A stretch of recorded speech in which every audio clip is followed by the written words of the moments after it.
Paz do Senhor Jesus, sejam todos mais uma vez bem-vindos ao seu canal de leitura diária da lição da Escola Bíblica Dominical, canal José Carlos Maciel. Quero aqui agradecer a Deus por essa rica oportunidade que ele está me concedendo de gravar mais um vídeo para o canal da leitura diária da última lição do terceiro trimestre de 2025, a lição 13 que tem o tema Assembleia em Jerusalém, né? Porque a igreja estava crescendo e quando há o crescimento sempre vai aparecer problemas, e por isso que houve o concílio Assembleia em Jerusalém.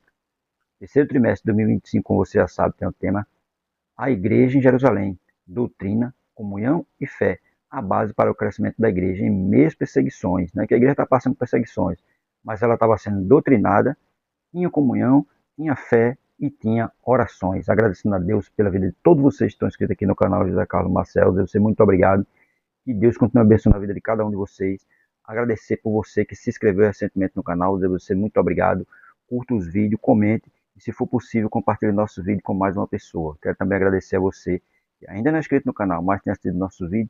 Se for possível, se inscreva para nos ajudar. Se inscreva para que esse canal possa crescer. Amém? A gente sabe que a última lição vai falar do concílio, né, que houve ali em Jerusalém, por conta de algumas divergências que houve, especialmente por conta dos judaizantes, que queriam impor algumas regras para os gentios que estavam aceitando a Cristo.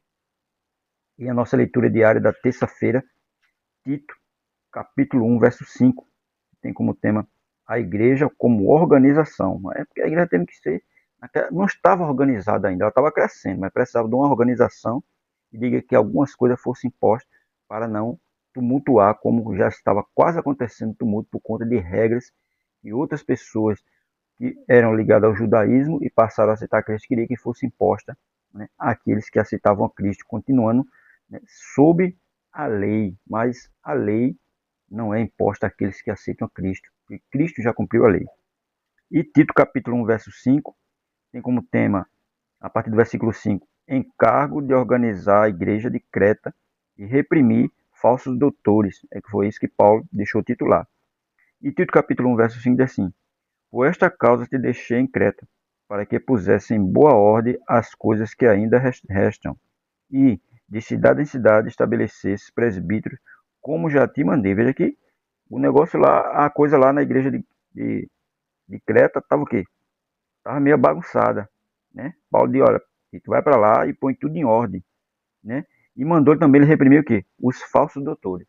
E mandou ele estabelecer o quê? Presbíteros de cidade em cidade para organizar a igreja. E Tito capítulo 1, verso 5, é o chamado de Paulo a Tito e ecoa para nós hoje. Precisamos cuidar da igreja, manter a ordem e preparar líderes comprometidos com a palavra. Tem que fazer isso, tem que, né, estabelecer líderes que sejam comprometidos com a palavra de Deus. Né?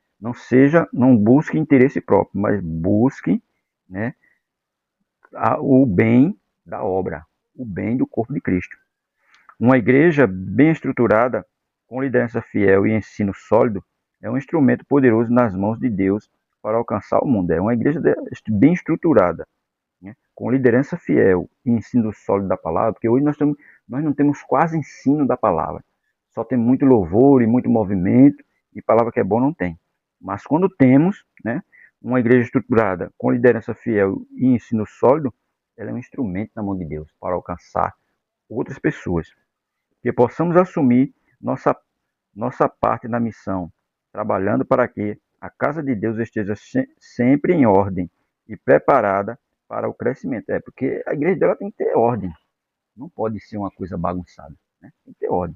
E a Assembleia de Jerusalém, ela foi feita também por conta de quê? Por conta de uma questão doutrinária que começou a surgir ali, junto com os novos crentes, junto com os novos irmãos, especialmente quando Paulo e Barnabé levaram o relatório, trouxeram o relatório missionário, né? Que eles fizeram a primeira viagem missionária e trouxeram o relatório, e por isso estava havendo algumas questões que deveriam ser resolvidas, por isso que eu vou conselho. E o nosso primeiro ponto da lição, né, tem como tema a questão doutrinária, e o primeiro subponto, o relatório missionário. A questão doutrinária que se tornou objeto de discussão no Concílio de Jerusalém, abordada no capítulo 15 de Atos dos Apóstolos, teve seu início na igreja de Antioquia. Ela começou quando Paulo e Barnabé apresentaram à igreja de Antioquia um relatório sobre a primeira viagem missionária que haviam realizado. Nesse relatório, os missionários narraram o que Deus havia feito entre os gentios e como estes aceitaram a fé, porque muitos gentios foram alcançados, muitos gentios ao aceitar a Jesus. Atos dos Apóstolos, capítulo 14, versículo 27. O relatório deixa implícito que a salvação dos gentios ocorreu inteiramente pela graça de Deus, sem nenhuma, exigência da lei, como a circuncisão fosse imposta a ele. Não, a partir do momento que aceita Cristo, não precisava, ser circuncidado. Mas os judaizantes, queriam que lhes fosse imposta isso, que eles fossem circuncidados, que eles não comessem carne de animais sacrificados, que eles não tocassem sangue, tudo isso eles queriam. Né? Tanto Paulo quanto Barnabé viam a ação de Deus manifestada por meio de milagres extraordinários entre os gentios, como um sinal de sua aprovação, demonstrando que nenhuma outra exigência, além da fé em Jesus, era necessária para a salvação. Em outras palavras, a salvação é um dom de Deus, concedido inteiramente por sua graça. A salvação, quem fez tudo para a salvação foi quem? Foi Deus. Por isso que Paulo vai dizer lá na carta aos Efésios, no capítulo 2, versículo 8 e 9, que pela graça sois salvos. E isso não vem de vós, é dom de Deus.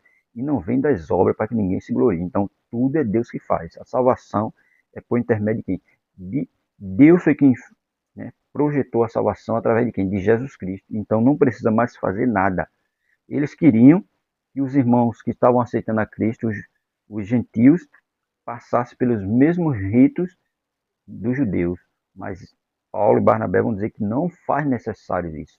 O que faz necessário é a fé em Cristo, porque é pela graça que nós somos salvos. Por isso que houve o Concílio de Jerusalém, para organizar aquilo ali. Nesse concílio foi definido que a salvação não depende de rituais religiosos, mas sim da fé em Jesus Cristo, aquele que veio, que foi, mas a qualquer momento estará voltando. Amém?